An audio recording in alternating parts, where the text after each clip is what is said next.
leri kunene Xikwembu xi nga hi nyika rona leswaku hi tsaka eka rona.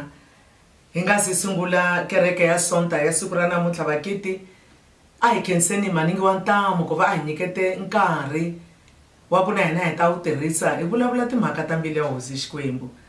Khensana kambe lava nga hi hlayela mahungu hi kota ku twa timhaka ta rivala. Loko hi nga si sungula kereke ya hina a hi khongeleni. Bava ni Xikwembu xa mina lexi hanyaka, Hosi ya ku lulama, Tatana lowo tshembeka ku tlula mpimo, N'winyi wa mina. Eka siku ra namuntlha Papa hi ta emilengeni ya wena hi ri karhi hi twisisa leswaku u Xikwembu wena. A ku na Xikwembu xin'wana ematilweni le misaveni. A ku na un'wana Papa a nga na rito ro hetelela handle ka wena. Tilo ra ku saseka hi kombela tintswalo ta ku vulavula rito ra wena. Moya wo kwetsima hi wena mudyondzisi lonkulu, hi wena makombandlela. Hi pfuni N'winyi wa mina eka siku ra namuntlha evitweni ra matimba, vito ra Yesu Kreste wa Nazareta. Amen. Hi hlayeni rito ra Xikwembu eka buku ya Geneza ku avanyisa ka 22.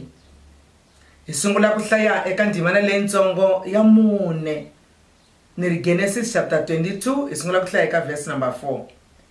Yona yi hlekisa xileswiwani. Hi siku ra vunharhu Abrahama u te a tlakusa mahlo, a vona ndhawu ya kona ya ha ri kule nyana. Kutani a ku eka malandza ya yena, salani mi tshamile kwala ni mbhongolo, mina ni jaha leri haya endhawini liya hi ya gandzela, hi ta vuya hi mi kuma kwala. Kutani Abrahamu a teka tihunyi to hisa ha tona gandzelo, a rhwexa n'wana wa yena Isaka. Yena a khoma ndzilo ni mukwana. Kutani va suka va famba swin'we. Hi loko Isaka a ku eka tata wa yena, tatana, yena a ku hi mina loyi. Isaka a ku ndzilo ni tihunyi hi leswi, kambe xinyipana xa gandzelo leri hisiwaka xi kwihi xana? Abrahama a hlamula a ku, n'wananga, loko swi ri swa xinyipana xa gandzelo leri hisiwaka swi ta vona hi Xikwembu. Hi hlaya rito ra Xikwembu ku fika kwalaho eka siku ra namuntlha. Hi ya vulavula ehansi ka nhloko mhaka leyi nge, loko ti ri ta xinyipana xa gandzelo ti ta vona hi Xikwembu. N'wana mhani hi nhloko mhaka leyi hi nga vula swo tala ngopfu. Hi nga tlhela nakambe hi vula hi ku loko ti ri ta ku vana va ta ya yini exikolweni lembe leri taka, ti ta vona hi Xikwembu. Loko ti ri timhaka ta ku lo wa ntombi nkhuvo wa yena swi ta endlekisa ku yini hi ku se nkhuvo le kusuhani, swi ta vona hi Xikwembu. Hi marito man'wana Abrahama a teke timhaka hinkwato a ti tshika emavokweni ya Xikwembu. Na swin'wana leswi ni nga ta ka ni nga swi boxi, ni nga swi tivi ku n'wina mi swi tivaka, mo ni mi tiyisa nhlana n'wana mani, swi ta vona hi Xikwembu. Leswaku mundzuku loko ri xa dyambu, xiyimo xa mavabyi lama nga ka wona xi ta va xi yime njhani, swi tiviwa hi Xikwembu. Yo mhaka va nge hi nga tibi xifuva hi ku loko mundzuku dyambu ri xanta ku tluka ni ku chakalala, a hi nge le ku Hosi yi swi rhandza hi ta endla swo karhi. Laha hi nga hlaya kona ha swi tiva leswaku hi buku leyi vo tala hi tivaka, ni ta ku vo tala kambe ku nga ri hinkwerhu ka hina. Yi ri Bibele hi loko Xikwembu xi ringa Abrahama. Va ka hina evuton'wini ku na nkarhi wa ku ringiwa. Minkarhi yo tala ni rhandza ku byela vanhwana leswaku i ntiyiso, khongelani swikhongelo swa vunhwana bya n'wina, kambe loko se mi ya vukatini mi fanele mi tlhandlekela swikhongelo. Hi ku loko u fika vukatini ku na nkarhi wa ku ringiwa, u hlakahliwa u vutisa ku phela a wa ha ri sesi, se u mhani wa muti, u mhani loyi kunene a fanele ku va na vutihlamuleri endyangwini wa wena. Ina a wa ha ri jaha, se u wanuna, u fanele u va wanuna la nga na vutihlamuleri eka ndyangu wa wena. Swi tikomba ku se u sukile exikarhi ka vafana, u sukile exikarhi ka majaha, se u tatana wa muti. yi ri Bibele Xikwembu xi ringa Abraham xi lava ku ta n'wi vona leswaku impela hi yena tatana wa ku pfumela na.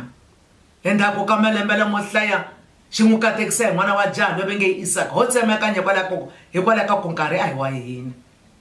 Impela a kuma n'wana wa jaha va nge Isaka.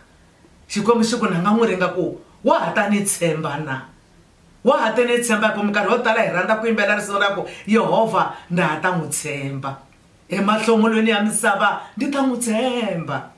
Se Xikwembu xi ku na nga n'wi ringa xi ku teka n'wana wa wena yaloyi a nga wun'we ntsena wena u ya ni endlela gandzelo entshaveni leyi ni nga ta ku komba ka yona. A swi vona ku hayi khona na kwala no fanele ku ni humelela ni pasa xikambelo. Ku rhandza ka Xikwembu va ka hina i ku mina na n'wina hi pasa swikambelo swa vutomi. Kun'wana hi ta kamberiwa hi mahanyelo ya vana a hi paseni, kun'wana hi ta kamberiwa hi mahanyelo ya vavanuna a hi paseni. A vuya a ri karhi a dedeleka a tata pato.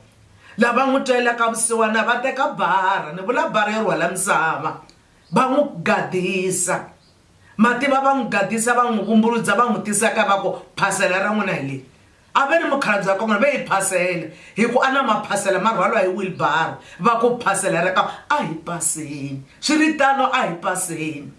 Va pfuka van'wani vavasati kolomu swiphayiphani ni bakiti va vulavula va ku hi ri lava va halaya. Va nga kombi hi voko va komba hi nhloko va ku hi vula mani lowa lahaya, hi vula yena lowa wa lahaya. Hi ri nuna wa kona va n'wi vuyise hi wheelbarrow va hleka mativa va phakatana a hi paseni swiritano.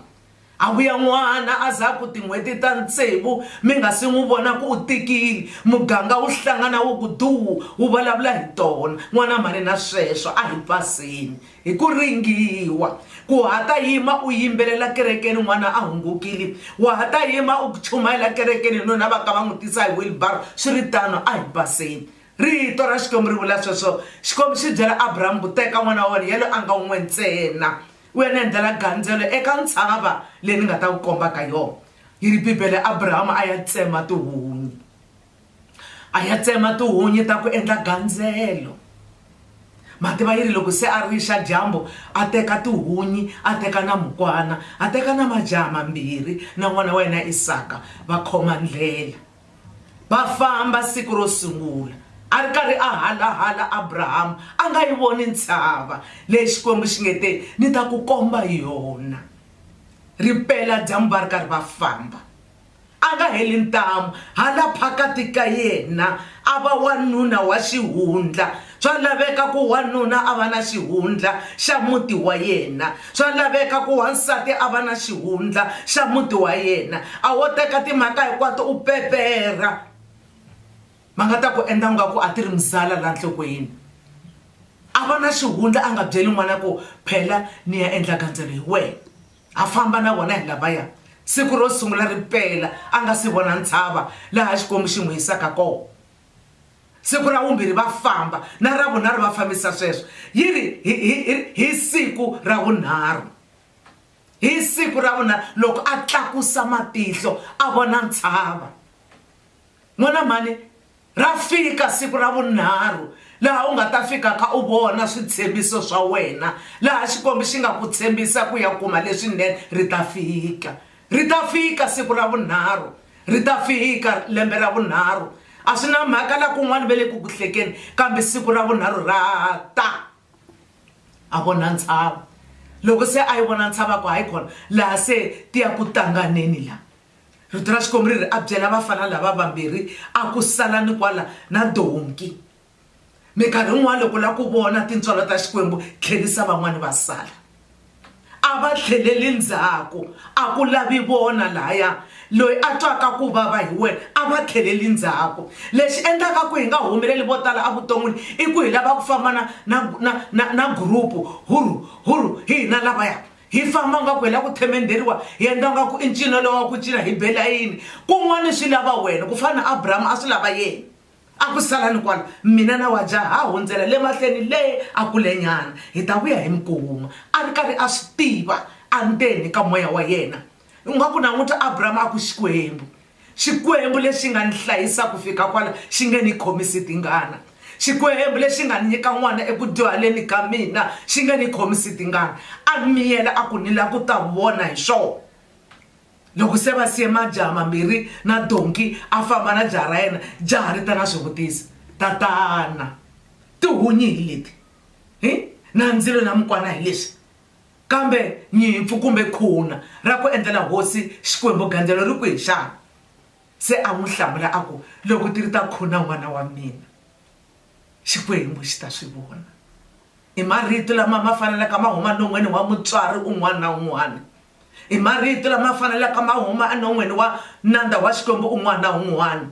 Loko impela se xiyimo xi te ntsena eka nguva leyi hi nga ka yona, laha kunene hi mpfhuka loko mfumo tikereka a ti pfuli, van'wana sweswi ve le hayi hileswaku ri va endla nga ku va tiva xilungu ku ri ku va lo pfoyo exikolweni va nga dyondzekanga.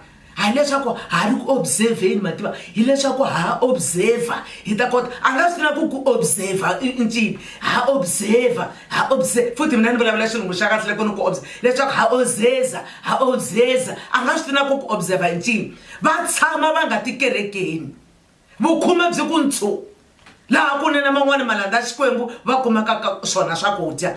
A na ku vula ku swi ri tano va nga ti kerekeni va ku va observer. Loko vana va vutisa ku papa namuntlha xinkwa xi nga ri ku kona, a hi va hlamuleni ku swa xinkwa n'wananga Xikwembu xi ta swi vona jaha ra mina, Xikwembu xi ta swi vona ntombi ya mina. I wanuna i nandza wa Xikwembu la tshembaka ku Xikwembu xi ta endla swin'wana dyambu ri nga si pela. Rito ra Xikwembu ri vula sweswo ku a n'wi hlamula ku loko ti ri ta khuna kumbe nyimpfu ya gandzelo Xikwembu xi ta swi vona. Mhaka yi kulukumba i tihunyi. Ni kombela leswaku namuntlha ni teka timhaka ta ku Abraham tihunyi leti a nga ti tsema, a rhwexa n'wana wa yena ekatleni. A swi kona ka Bibele ya Changana, a rhwexa n'wana wa yena ekatleni, va kongoma lava fanaka va vona singita ra Xikwembu, laha Xikwembu xi ngete famba ni kona mi ya ni endlela gandzelo. Va kongoma va famba, a rhwala tihunyi lowa jaha hi lavaya. Ni lava ku hi tsundzuxana leswaku hi mpfhuka ntungu lowu fika tikweni ra ka hina, van'wana va hina ka vula haha hi tikerekeni a hi siyana sweswi, van'wana va hina hakunene tikereke a ti si pfula na sweswi, van'wana va hina ti pfurile kambe a wu tshama wu veka nkondzo. Ni kombela ku mi tsundzuxa ku Xikwembu lexi a hi xi khongela ku nga si fika korona xa ha ri kona. Van'wana ku lo tshilikiti emakaya a ka ha ri na ku tuvika ka swindidyana swa xikhongelo. Ni tsundzuka mhani un'wana lembe rin'wana hi ka hi hlangana ku lomu swikhongelweni swa va mhani, mativa a ku ka mina a ku mhani Maluleke ni kombela ku mi ni pfuna hi ku ni karhele ku haha. A ni vulavuli xitori a ku ni karhele ku haha. Ni ku mi haha mi ya kwini? A ku la Durban kusuhani la. Mi haha yini? A ku hayi ho haha. Kasi why u nga ali? A ku a swi aleki. Loko a fika hi matihlokweni ta mbedwa la fika aku a hi fambi no boheka ku famba. Aku ku haha swi nandziha ngopfu ho mbela kwala henhla. Aku loko ri la ka n'wina la diwani la hi kota ku vona mindyangu ya lava khongelaka, hi kota ku vona mindyangu lava nghenaka kereke va nga khongeli. Ni ku mi swi vonisa ku yini? Aku mindyangu lava khongelaka ku na swindidyana swi nga ku pfurheni. Loko wo tsemekanya ehenhla ka muti wa loko ku nga na ndzilo u phasiwile hi gezi ra ndzilo wa kona i xikhongelo. Kasi lava yaka tikerekeni hambi va lo damareta mavoni khumbi hinkwaro kwalomu tilokixini ta hina, hambi va teka na din'wana dikulukumba va dyi hayeka, hina lava hi hahaka hi vona xinyami. Magezi lava ma hakelaka ma timeka loko se hi la ku tirha ntirho wa vusiku, kambe laha va khongelaka kona ku na ndzilo wu nge ndyanga. Ni vula sweswo namuntlha ni nge ku na tihunyi. Loko ti ri ta khuna hosi Xikwembu xi ta swi vona. Leswi lavekaka eka mina na n'wina i ku teka tshinga ra tihunyi hi ya hlanganyeta andhawini exitikweni xa mindyangu ya hina. Xitiko xa mindyangu ya hina ni vula lomu hi khongelaka kona. Wansati un'wana na un'wana u na khona emutini wa yena, wanuna un'wana na un'wana u na khona endlwini ya yena. Laha ni nge tleli ni nga khongelanga na vana va mina, la nge hi nge tleli hi nga khongelanga tanihi ndyangu va kona. Loko wena u nga khongeli wo tixisa u kona wanuna na nsati na vana lava va nge loko vana va hete ku dya hi nga tanani hi ta endla xikhongelo. Hi ku endla sweswo va le ku hlanganyeteni ka tihunyi leti nga rhwexiwa Isaka henhla ka katla. Loko hi ri karhi hi ya swikhongeleni swa vamhani hi le ku tshoveni ka tihunyi. Loko hi fika makaya hi tshivela tihunyi hi endla gandzelo ra ndzilo loko ti ri ta nyimpfu. Hosi Xikwembu xi ta ti lavela nyimpfu ya xona. Loko ti ri ta khuna hosi Xikwembu xi ta ti lavela khuna. Hina a hi tshiveleleni swi ri karhi swi tika n'wana mhani hlanganyeta gandzelo ra xikhongelo ri tshama ri karhi pfurha. Vana va ri karhi va hunguka hlanganyeta gandzelo ra xikhongelo leswaku lava hundzaka hi navusiku va vona ndzilo. Loko ti ri leta tin'wana n'wana mhani ti nga ku tsakisi ku khongela. Hosi yi ta swi vona ku n'wansati lowu wa chivirika, wanuna lowu wa chivirika, leswa swin'wana leswiya u nga heli ntamu. Hosi yi ta swi vona ku yi ta swi endlisa ku yini. I xikhongelo xa mina namuntlha, hi ku navela ka mina namuntlha leswaku u nga ku loko ha ha tshamile emakaya ku ri na ntungu lowu un'wana na un'wana a vi na xikhonana xa yena la nga ta ku ni hisa magandzelo ya xikhongelo leswaku lava hundzaka navusiku va kuma ku ku na langa viringe ndyanga. Loko ti ri leta tin'wana ta khuna Xikwembu xi ta swi vona. U nga ku Xikwembu xi nga hi katekisa n'wina. A hi tlheleleni swikhongeleni vamhani. Loko munhu a nga khongeli va n'wi tekela xikhongelo va n'wi siya na ku vulavula ngopfu, va n'wi tekela xikhongelo va n'wi siya na ku vilela ngopfu. A mi swi voni masiku lawa va ku tekela xikhongelo va ku siya na ku dya ngopfu. A mi ri voni ku dyela na n'wina a ri kahle i ku xikhongelo se xi fambile loko ti ri ta khuna. Hosi Xikwembu xi ta swi vona. Xikomba xi hi katekiseni. Mi ya xuma kahle n'wana mi xumaka na hi nsota mi nga vileli. Van'wani vanhu va tirha na hi nsota ku van'wani va lava ku pfuneka. Xikombo xa mina xi mi katekise ku tlula mpimo. Mi nga rivali ku khongela loko mi pfuka na loko mi vuya ntirhweni. Van'wani va mintirhweni va nga ha vuyi. Loko n'wina mi vuya i tintswalo ta Xikwembu. Xikombo xa mina xi mi katekiseni. A hi khongeleni bava Xikwembu xa mina. Tilo ra ku tshembeka hi wena u ri wexe.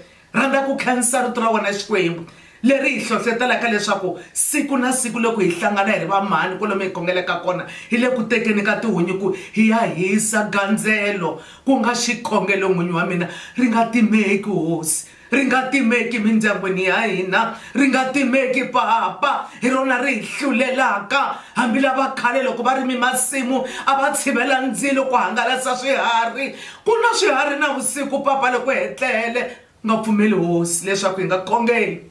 Katekise n'winyi wa mina evitweni ra Yesu.